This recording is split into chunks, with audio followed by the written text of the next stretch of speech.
စိန်ငုံမြက်သည်တဘာဝ၏နုနယ်တော်လဲစွန့်ထက်သည့်ဆေးဘက်ဝင်ပင်ဖြစ်ပါတယ်။ခွေသို့မဟုတ်ကြောင်တွေဟာမြက်တွေကိုအထူးသဖြင့်စိန်ငုံမြက်ကိုဘာကြောင့်ဝါစားကြတယ်လို့တင်တခါတလေစဉ်းစားမိဘူးပါသလားတွေးဘူးတယ်ဆိုကောမန့်မှာပြောပြအောင်နော်။သူတို့မှာကျွန်ုပ်တို့မသိသေးတဲ့အကြောင်းတစ်ခုခုရှိနေတယ်လို့ပါပဲတိရစ္ဆာန်တွေဟာတဘာဝအတိုင်းရင်းကိုသူတို့၏အစာအိမ်ကိုတန့်စင်ပြီးပုံမကောင်းမွန်စွာခံစားရန်အသုံးပြုကြတာပဲဖြစ်ပါတယ်။စိန်ငုံမြက်ဟာတိရစ္ဆာန်အစာတစ်မျိုးတည်းမဟုတ်ပါ။နင်းဟာတဘာဝ၏နုနယ်တော်လဲကုသပေးနိုင်သောဆေးဘက်ဝင်ပင်တစ်မျိုးပါ။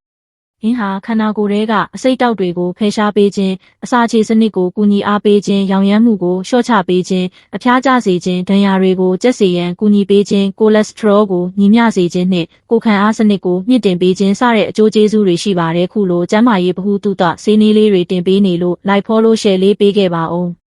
ဒီအပင်ကိုပရိသတ်တို့ဘက်မှာဘလို့ခေါ်ကြလဲကောမန့်မှာပြောပြပါဦးနော်မျိုးဆက်ပေါင်းများစွာကြာအောင်လူတွေဟာခန္ဓာကိုယ်ကိုအေးမြစေပြီးကျန်းမာရေးကောင်းမွန်စေဖို့ဒီအပင်ကိုအသုံးပြုခဲ့ကြပါတယ်နိုင်ငံခြားမှာဆိုစီးပွားဖြစ်ရောင်းကြပါသေးတယ်ငင်းဟာရိုးရှင်းပေမဲ့လူတိုင်းအတွက်စွမ်းအားပြည့်အကျိုးကျေးဇူးတွေတည်ဆောင်ထားတဲ့အပင်တစ်မျိုးပါ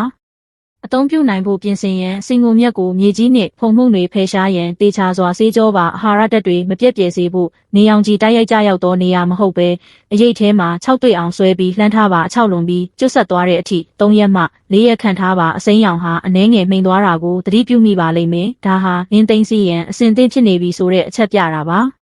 လာနှင့်ချီ၍လက်ဆက်စေရန်တန်ရှင်းသောဖန်အိုးတစ်လုံးသို့မဟုတ်စက်ကူအိတ်ထဲမှာသိမ်းဆည်းထားနိုင်ပါတယ်